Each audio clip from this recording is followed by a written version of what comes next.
Okay, everything looks like it's working here. We'll give others a couple minutes to log in here. And so get settled in, grab something to drink, close the office door, grab a notepad. We're gonna go over some basics today, and then we're gonna go over what's going on in the market and in our own world and how we can adapt to that and how we can kind of take some of the basic things that we already know and leverage them into something that's really focused on what's happening today. Because there's going to be concerns in people's minds that weren't there a month ago, 2 weeks ago, and then moving on, there's going to be concerns that aren't today that we're going to see develop over the next couple of weeks, I believe. I will ask the ones that are on here, do you have a camera and a microphone, and can we make this more of a conversation versus me just talking at you and open this up to more of a discussion?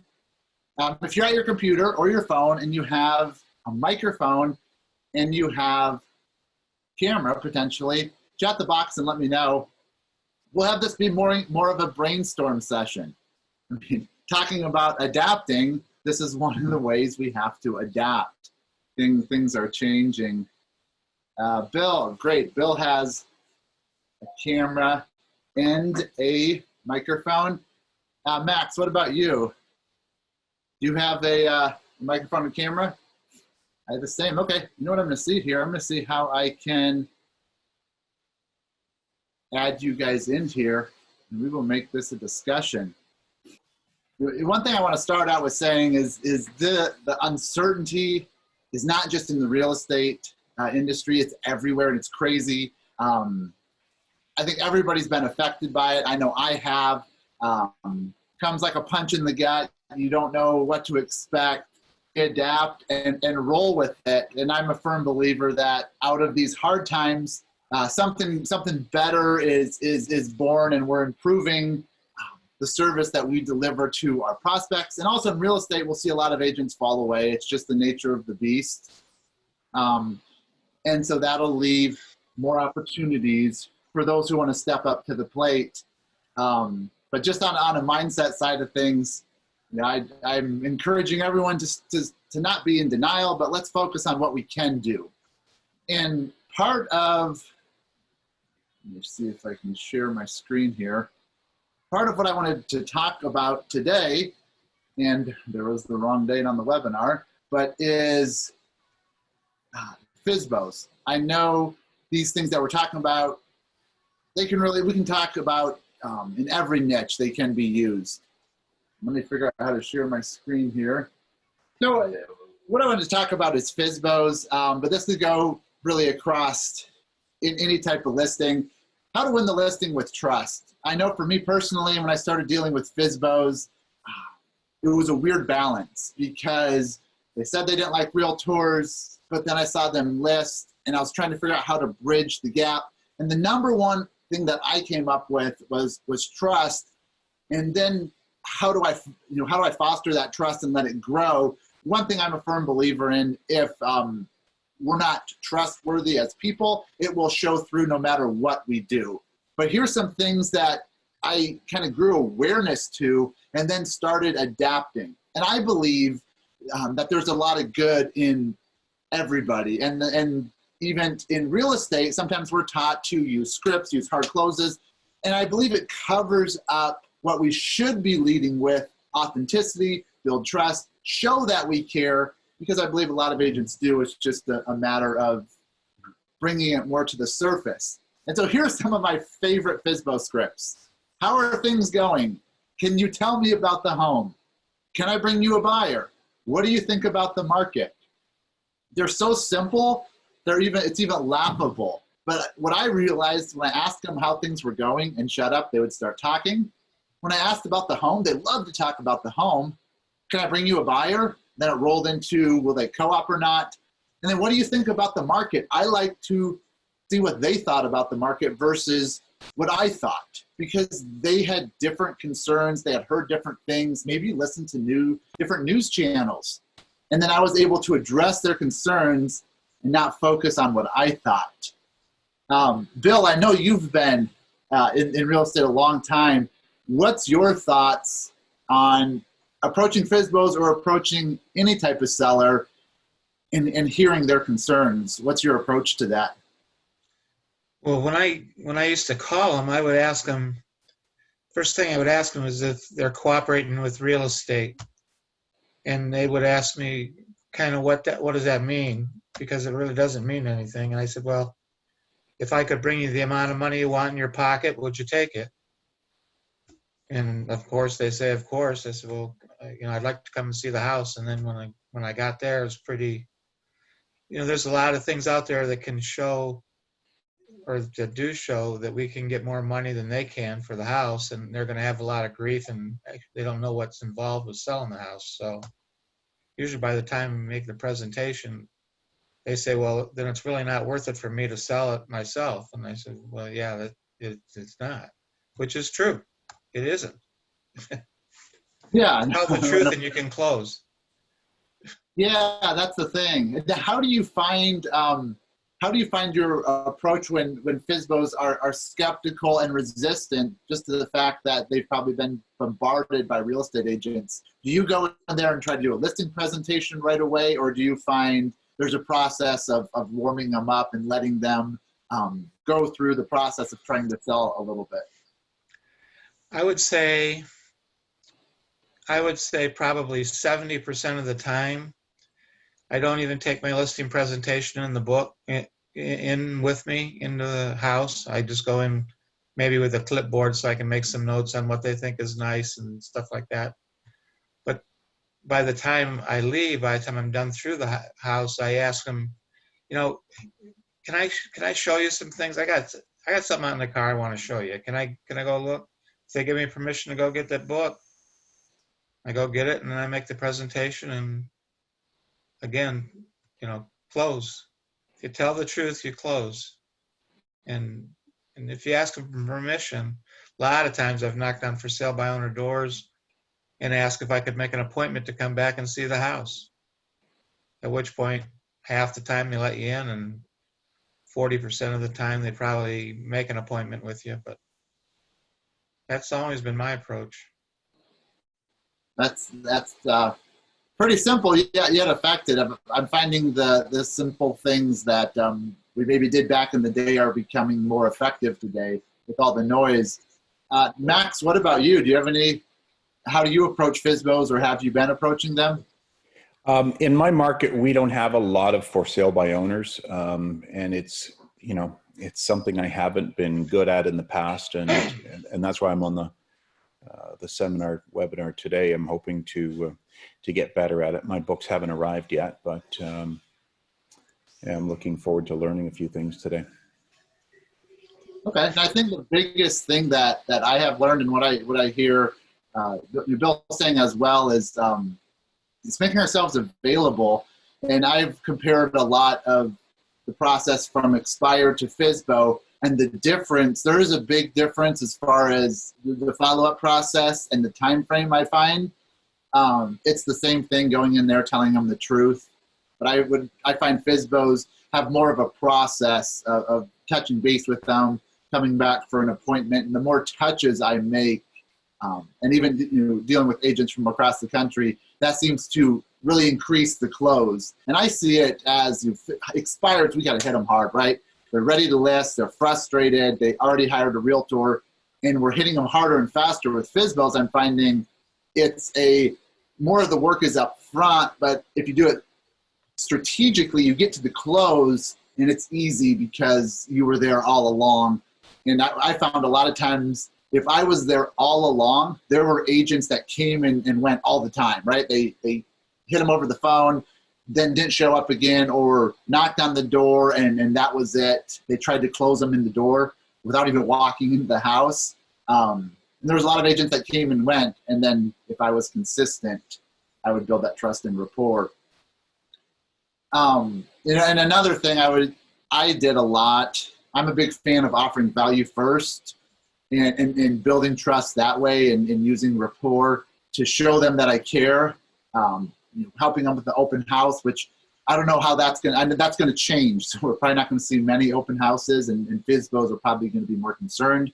But pictures and videos would be a good thing. And I'm thinking you could go to a FSBOs house while you're doing the walkthrough, like Bill said, and do a video and have your face in the video. Even do like just even a live Facebook video of the house or something to show them that you're still actively trying to find a buyer if they'll co-op with you. So you're not just bait and switching them.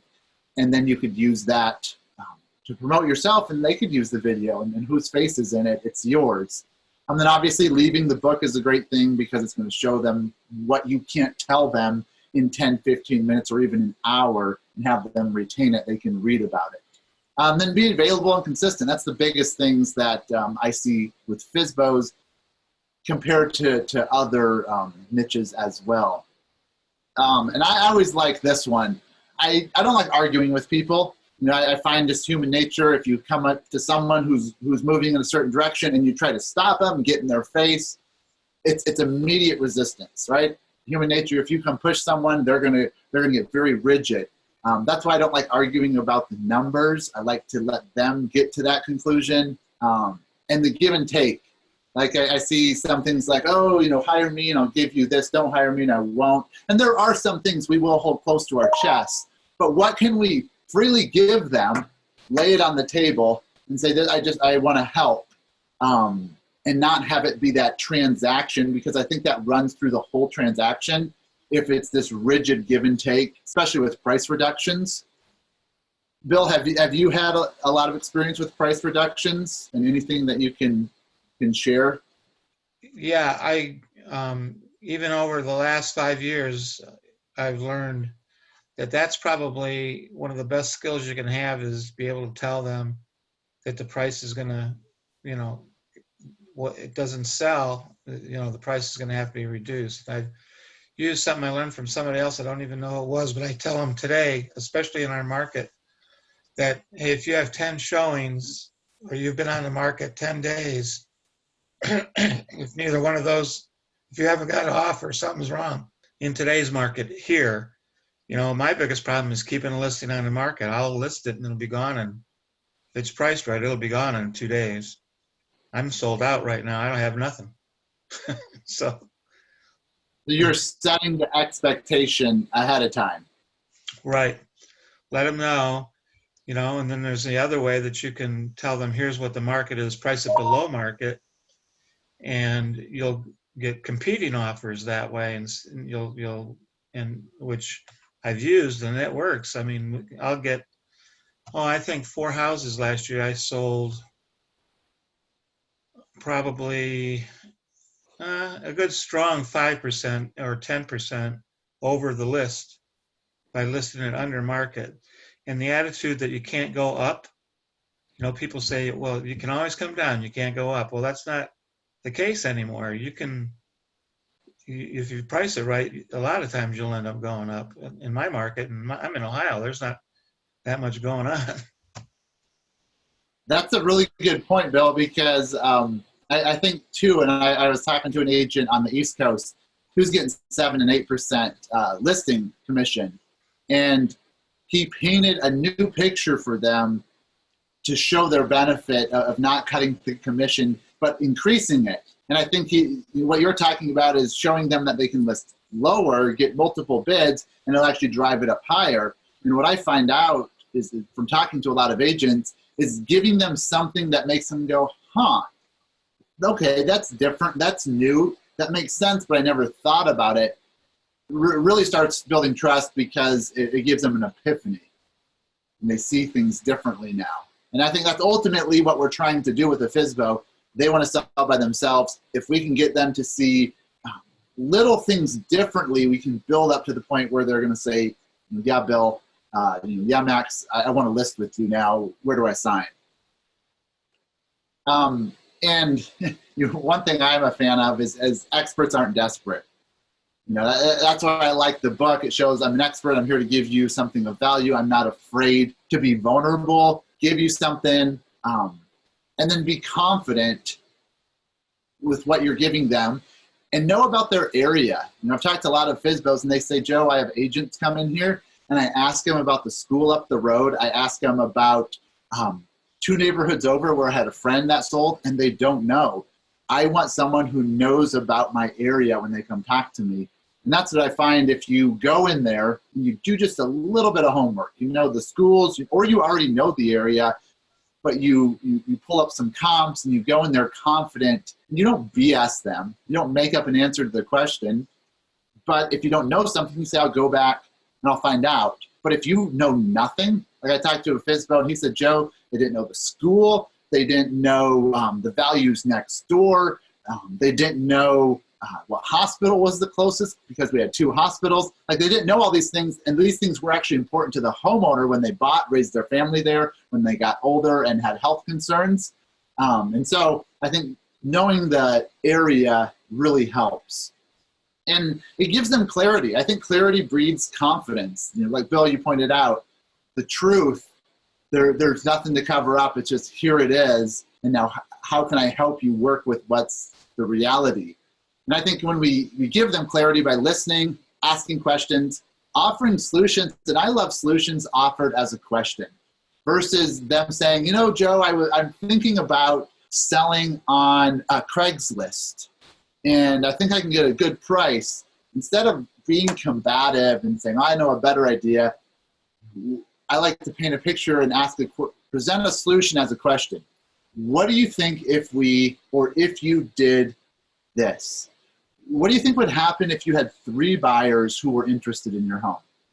And then let them have that little epiphany moment. Let them say, yeah, you know, I see auctions before and, you know, I've been at an auction and I know that it drives the price up. So giving them solutions as questions, solutions as questions. It's getting twisted up there. And then slow down to go faster. Sometimes you take a step back. And I like, Bill, how you said, you know, can I set an appointment to come back and look at the home? And I just talked to an agent who was dropping off a pre-listing package. It was their book, dropping off their book and their pre-listing package. And the other agent was walking out. And the homeowner was like, oh, you're here. Just come in. Let's talk. And he said, no. It's dinner time. I don't want to interrupt your evening.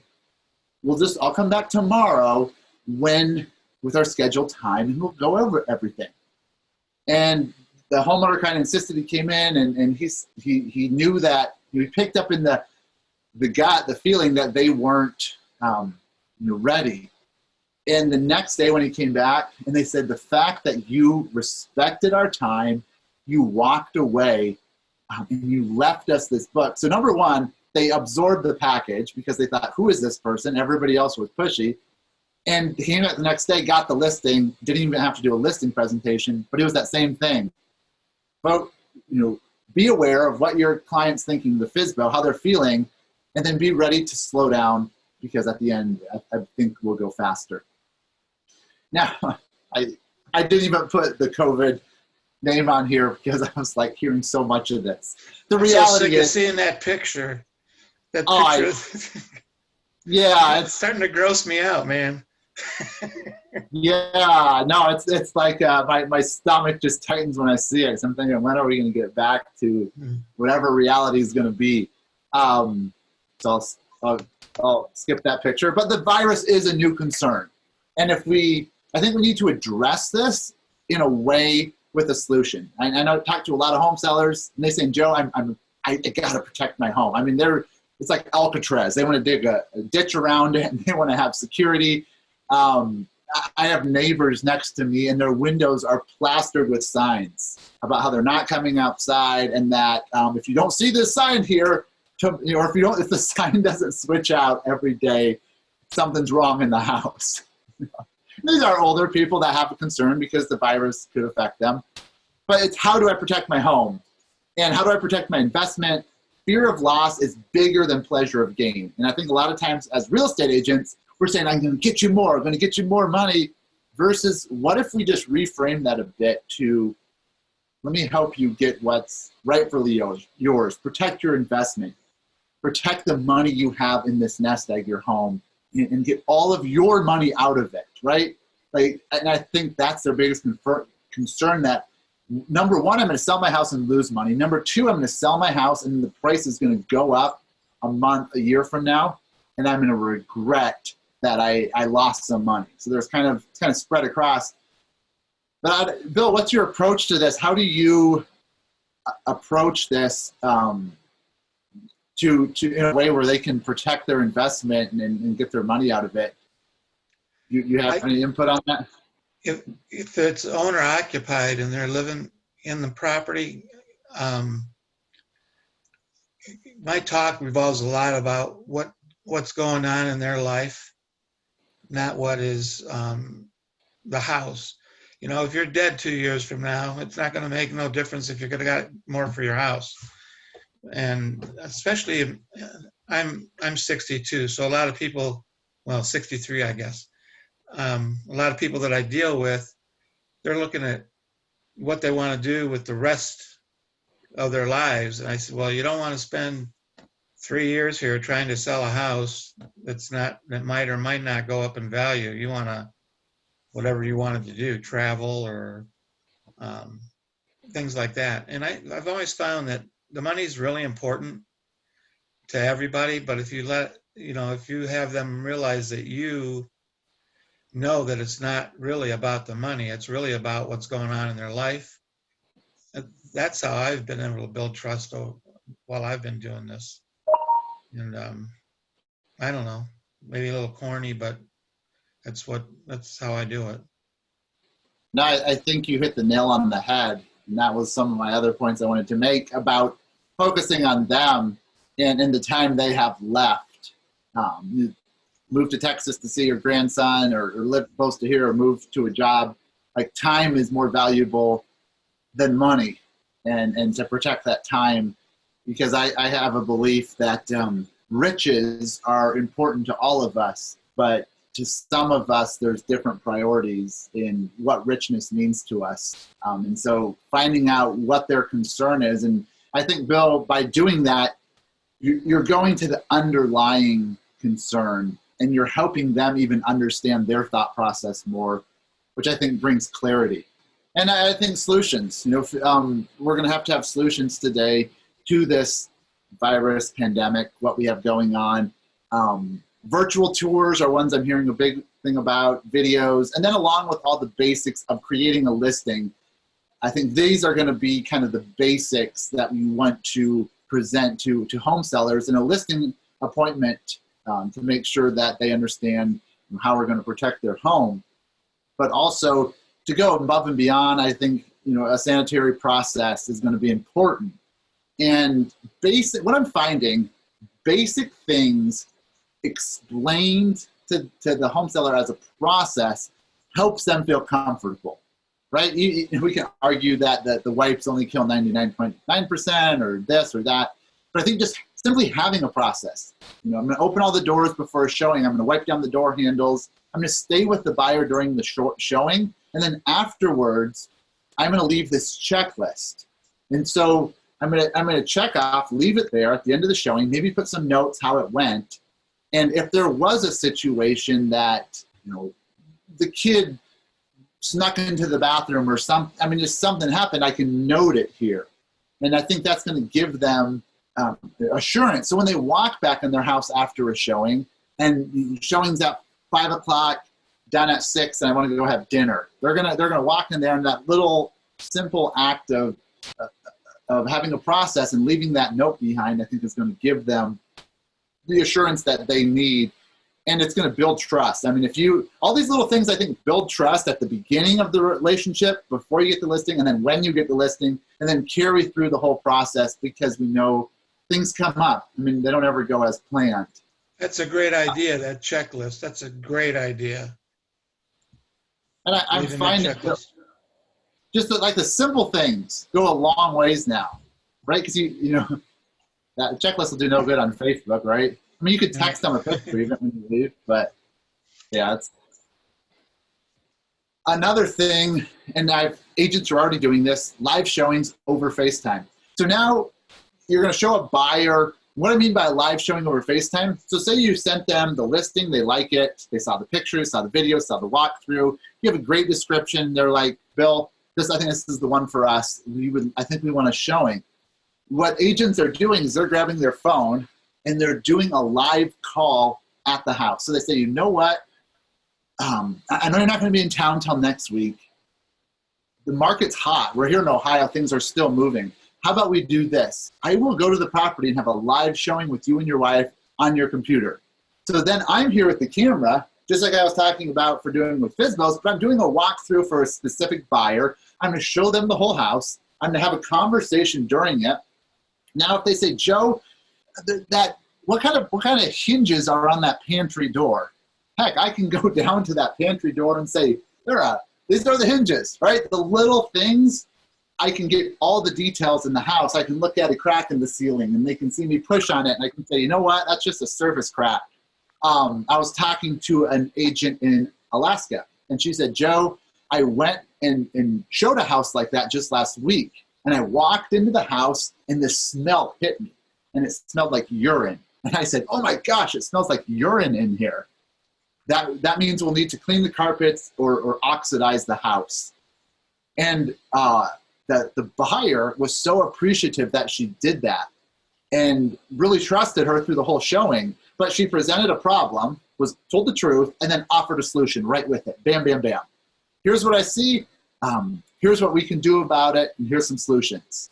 And that the seller, the buyer, wrote an offer then and there. She was in Hawaii, house was in Alaska, wrote an offer on the house, sight unseen.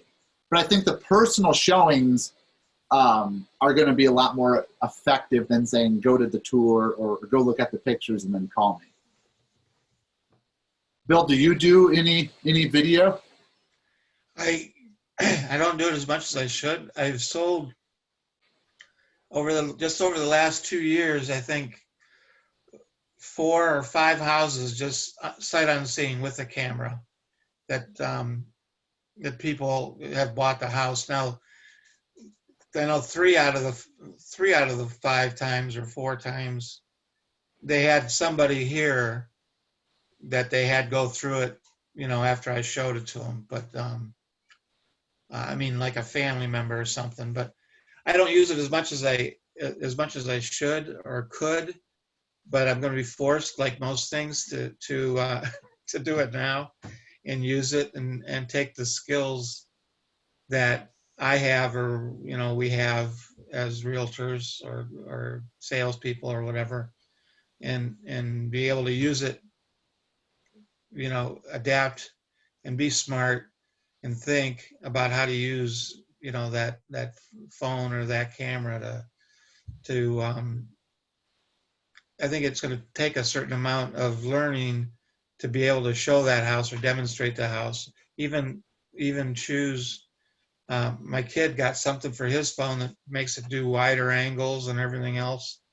So, and I guess it wasn't too expensive either, like $40 or something, but I'm going to get one for my phone and start showing that way. If I get out of the house to show, there's not a lot of people letting me in. Yeah. And I've seen those things that like a lens that clips over the phone.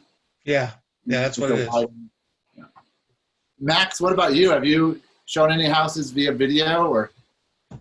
No, I haven't had the opportunity yet to do any video presentations. Although we're starting to spend a lot of time, learning about different ways to communicate with people. I'm back to using my BombBomb connected to my email. We've got it on our phones now. We'll learn how to use FaceTime. I'm 62 as well, so I've got technology is getting away from me. I used to be pretty good at it, but it's getting away from me now a little bit. So yeah, we're learning new tools. Yeah, that's my son, 10 years old, right? I'm born in 85, so I'm not old. But my son is 10, and he just zooms through my phone. With FaceTime and BombBomb, I think the number one thing I see when people are doing like a call on their phone, FaceTime, where it's showing their face, they're doing like this, right? And you're like looking up someone's nose, or it's moving all over. I'm finding that if it's just a little distance away, it makes a big difference, because I'm seeing that video is going to be just like public speaking or meeting face-to-face. There are small things that you can adjust that are going to help build that trust and rapport over video. Now, another thing, and this, Bill, you mentioning having a family member walk through a home that someone hasn't seen reminds me of this. I'm seeing the home inspections. Agents are starting to do home inspections before when they list the home, right? So they're getting a discount from their home inspector that they use. They'll do a home inspection. They'll use that in the story of the home to portray quality and value, and then they'll include a home warranty, the agent will, to try to take that concern of maybe not seeing the property or not having as much time in the property and just reducing it a little bit. Have you done any of this, Bill, or do you have any feedback on this? I thought about having the house inspected beforehand or when you list the house. And I think I could get a lot of sellers to do that. But I wonder if there'll be resistance from the buyer to use or take stock in that inspection that the seller's paid for, and I'd look, if somebody else is using that tactic, I'd like to know if that's the case or not. I don't know if anyone on the call here has used that before. Have you? I've seen how I've heard of agents using it is saying, for one, they're getting a discount from their home inspector that they use, and they're using it for the story of the property as well. And they're saying, hey, you can go get your own inspection as well. Feel free to get your own. And they're finding a lot of buyers don't when they put it out there. Like, go get your own inspection, but here's the inspector, here's what we found, and then that home warranty to try to shore up the back end of if something, if they did wrong. Miss something. Yeah, if they miss something before closing and then so far after closing, and they're pretty reasonable, home warranties. And so that's what I'm finding. But I do find if you push something at someone, they're like, it's already done, you don't have to do anything, they're resistant. Like, why do you tell me I shouldn't get my own inspection? It's like someone walking up to me and saying, hey, trust me. Like, why do you have to tell me to trust you? Why Yeah, not just that's show exactly right. So I think it's kind of. Or I'll be honest. That's my favorite. I'll be honest. This time you'll be honest. Yeah. So that I'm a fan of showing versus telling, and that's my next slide. What a segue. What a segue. Yeah. I think, Bill, you've been around a lot. You've seen a lot, so you know the basics. But I think. I like tying in my personal experience, what I've learned from home sellers, what I've learned from agents, and what I've learned from people who are so resistant. Seeing is believing. They got to see it, show your process, build trust. You don't have to be the best. That's the thing. I think there's always someone better. There's always, I'm the strongest person, and I go around trying to beat everybody. There's going to be someone that can beat me, or there's going to be two people that are each 3/4 as strong as me that are going to turn me inside out. So I like keeping myself away from a commodity. And as real estate agents, I think if we have that trust and rapport, we're going down a different avenue and essentially a shortcut to the listing. Bill, how do you find? Do you find there's a lot of, you've been in the real estate for a long time, do you feel like there's a lot of home sellers that say this one's more tech savvy or this one's, more or better at this, or what are your thoughts on that? Well, I think I think this and believe this, and NAR, the numbers that they have on it and their buyer and seller thing that they come out every year with, 70% of it is about the salesperson, their attitude and their knowledge, and only 25% of it really has much to do with what they know, and most of the time, I think think it's important that you do the job and tell them what you do to do the job. But I think like at least 7 out of 10 times it's your personality. And that's what I tell my agents. I said, they can duplicate anything you do, another agent can duplicate, except your personality. That's yours, and that's, so I think most of it, it's important to know what you're doing, but not as important as being the kind of person that they want to deal with. So that's my opinion. I completely agree. I think I'm a big fan of, getting that forefront, your personality, your values, your story, and that essentially wraps up a lot of value and builds trust and rapport, and lead with that, and then have the other step that I know what I'm doing, right? I'm going to show you. I'm not going to tell you to trust me or, hey, let me be honest. Yeah. We're going to change it now. Forget about everything else I said. Now let me be honest. Yeah, that's right. That's what it sounds like too, when you say that. That's what they hear. It might not be what you say, but that's what they hear. Yeah, and I'm a big fan of being aware of what I say, because I think a lot of times what I say is just what I hear and pick up on. Right. And like you having that awareness to where, okay, I know I'm honest to the best of my ability, right? I'm not God. I can't tell everything's not gospel, but it's having that, and then being aware if I say these things to do little adjustments. And this is probably a pet peeve of anybody who's been in real estate a while. Follow up. And I get a lot of agents say, Joe, how do I follow up? Or I ask them if they followed up, and they say, yeah, I did. And I ask them what they did. And they say, well, I called. Let's see, I called once, didn't get a hold of them.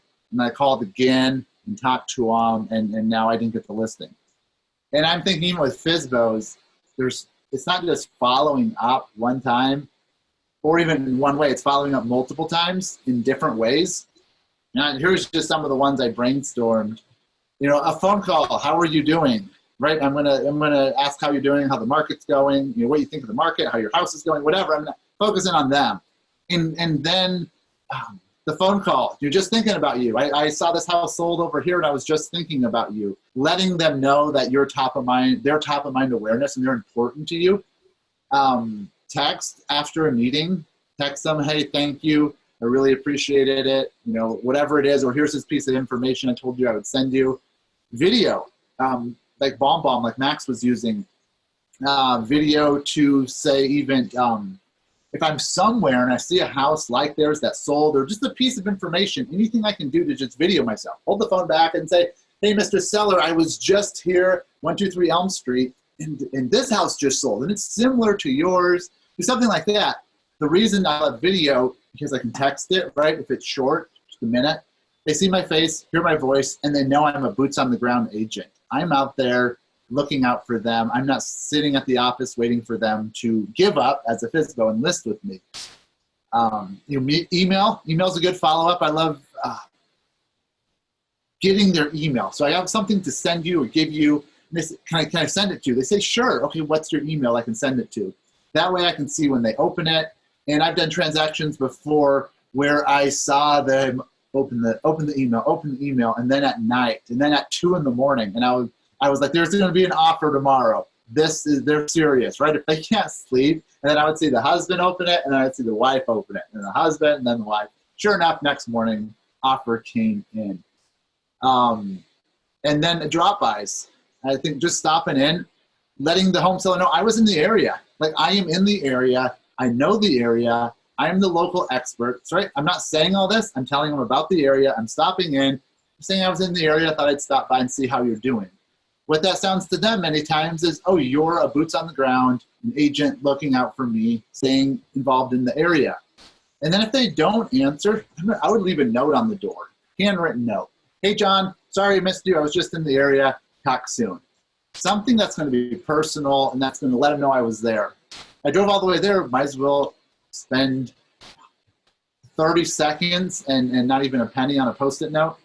Mail. I love mail because I can mail them the book, especially if they're out of town. Maybe they aren't a FSBO, but maybe it's expired and they're out of town, I can mail them the book, or I can just mail them the book or drop it by and leave a note. Then my favorite of all, personal cards. Writing a personal card, I think, goes a long ways. Again, it's personal. And so there's 1, 2, 3, 4, 5, 6, 9 ways to follow up. So I think having a process that, okay, here's my follow-up process, and I'm going to adjust it and adapt it, but I know these 9 avenues are available. So this time I call, I think I'll ask for an email because I want to send them this. I can't get a hold of them. I know their daughter just graduated. I'm going to send them a card.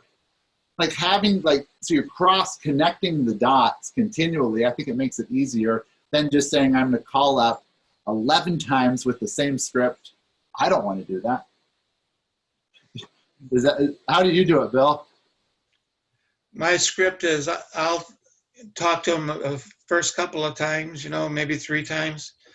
And you'll notice a for sale by owner is easier to get the longer that it's on, because I tell agents, the best thing could happen is when you call that for sale by owner, if they hang up on you, that's fantastic, because 9 out of 10 of the other agents are going to quit calling, and just keep calling. And by the time I get to the 4th call, my script is pretty much, hey, I want to sell your house. Okay, you're not, you're not. I want to sell your house. It's not going to cost you anything. I'm telling you, I want to sell your house. And when you talk just like that, and almost with a comedy tone of voice, they know you want to sell their house. Hell, that's they know that's why you're knocking, calling, and everything else. So I just tell them, I want to sell your house. Are you ready yet? No. I said, well, when can I call you back next week? Yeah, go ahead, call me back next week. And if I don't get everyone, but for sell by owners, really, there's not a lot of strong competition. I mean, most agents are nervous or afraid of them, and really, if you get them on the phone, even with the lame talk like, are you cooperating with real estate? A lot of times you end up talking to them 5-10 minutes, and they'll be asking you, they want to know what you know. And that's, I guess your question is, what my script, or how do I follow up? And that's pretty much it. I just keep calling, and I honestly can say I don't leave the notes, and I have left the books. And I think it's important to put a package together with the book, because I'm learning that now just from your stuff, Joe, that there's rocket packages and stuff. I think because I've given out books and then not gotten what I thought I should have got out of them, but it's because I didn't do it right, but I'm learning, and I still got 50 books to give away here. So I love your approach of the candidness, and maybe it's something that you've developed over the years. I know some agents can't pull that off. It's, well, tell me what to say. I gotta say, but just to be frank and say, hey, I just want to sell your house. And the objection that I find a lot of FSBOs are thinking and saying, I don't want to list my house. You just want to list my house. And so what I heard is, you want to sell my house. Whoa, okay. Like that. Yeah. Almost goes in a different compartment than all the people who said, when are you ready to list? Nobody wants to list a house. Nobody wants to list it. Nobody wants to buy a house. They want to own a house. Okay. They don't want to buy a house. They want to own it. The words are important. Words are really important. Yeah, and I love how you put it there. And I think words are very important, and just to be aware of what we're saying in that simple act, we can change it when we're aware of it. And I find a lot of times when there's these candid conversations or their trust and rapport is built, it's a conversational close. It's more of, we're going back and forth on when to list it, what price to list it, when do we want to sell it, when do we want to do the price reduction, like that's leading up to the close. And we're walking through the contract and then signing it versus like, okay, now we're going to close. And I like to, like you mentioned earlier, Bill, focus on them. How about where do they want to go and what their fear is, right? How about we get you to Texas to be with your grandchildren sooner rather than later? Or can we talk about some ideas for getting a buyer who will pay what you want for the home? I've talked to a lot of FSBOs and they said, I've got these lowball offers, or they saying, I got this buyer that backed out. How about we get you a buyer who won't back out and just give you a low offer? What if you had 3 buyers fighting over your home? Are you ready to get started? I find for me personally, when I transition over and get these micro commitments, that they're nodding their head and they're shaking their head. And they're like, okay, well, let's get started. We have you here at 479. You're going to be listed tomorrow by 12 o'clock. I'm going to have open house here. Like just start like almost an assumption close. Yeah. And that personally, and then it seems to flow smooth. How do you do it, Bill? This is what you got on the slide now is good ways, like with the Texas with your grandchildren is the one that I run into a whole lot. Can we talk about some new ideas? And a lot of people aren't talking about, a lot of agents aren't talking about Facebook. And Facebook's really confusing if you don't know how to use it. And you can show that to an owner and show them how you could target market. Here's the kind of person that's going to buy your home, and here's how I find that person. I don't just put the sign in the yard or put an ad in the paper because it doesn't work anymore. The signs do, but and then little things like what I'm looking at, the questions here. We don't have, I put little feelers out there like, would you like me to get a presentation folder like this ready for your house, or brochure like this ready for your house, or when would you like to move, and when would you like us to start bringing buyers through, and things like that. And those are all closing questions. And honestly, I've gone through in one listing presentation 10 closing questions and have the guy say he liked me because I wasn't pushy. Well, because you're asking questions like, when would you like me to start bringing people through the house? Well, that's a closing question, but it doesn't sound like one. And if he says, well, we'd like to get people in here by next Wednesday, well, out comes the forms and stuff that you need, and he's ready. But this what you have on the screen right now, I think is a good, especially the last one. Are you ready to get started? And that second one up there about getting the grandchildren, I think those two are really good. And if they've talked about buyers that have backed out, of course, that's really good.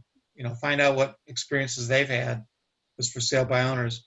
Getting stood up is another one that's really good to use with for sale by owners.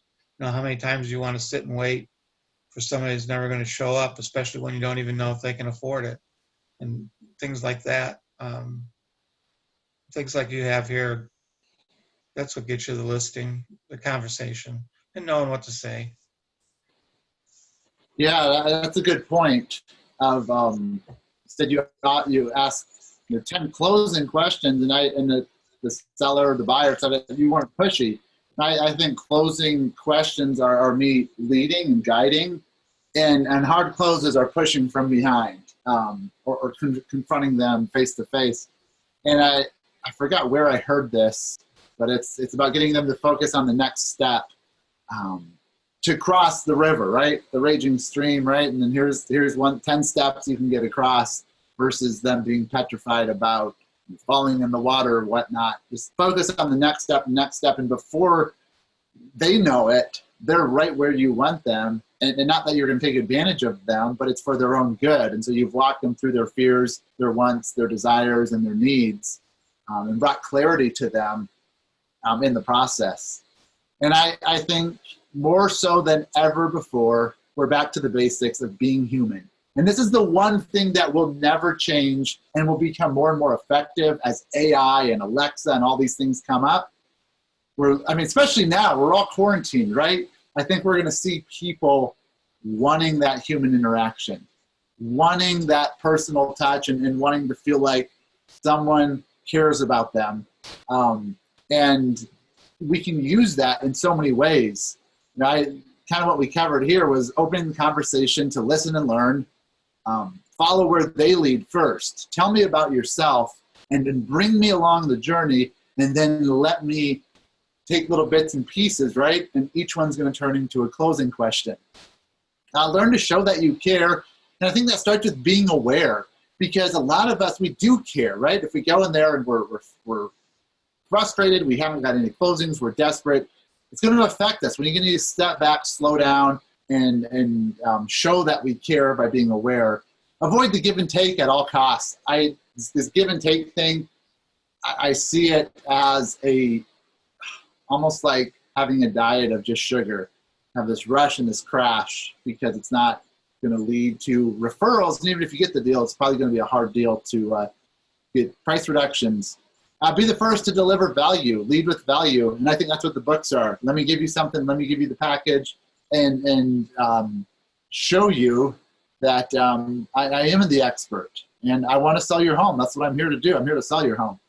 Address their concerns, underlying fears. We touched on that real well. Show you're the expert with solutions versus saying, I'm going to be honest or trust me, and then close with the conversation. I think that these are all basic things that whether someone's using Facebook, Instagram, LinkedIn leads, Zillow leads, smoke signals, whatever you're using, whether it's something that's been around since the beginning of time or just came out last week, these things are ways that you can really get the listing and build trust from every avenue. And I think these roll over to recorded videos, Facebook ads, website copy, listing presentation.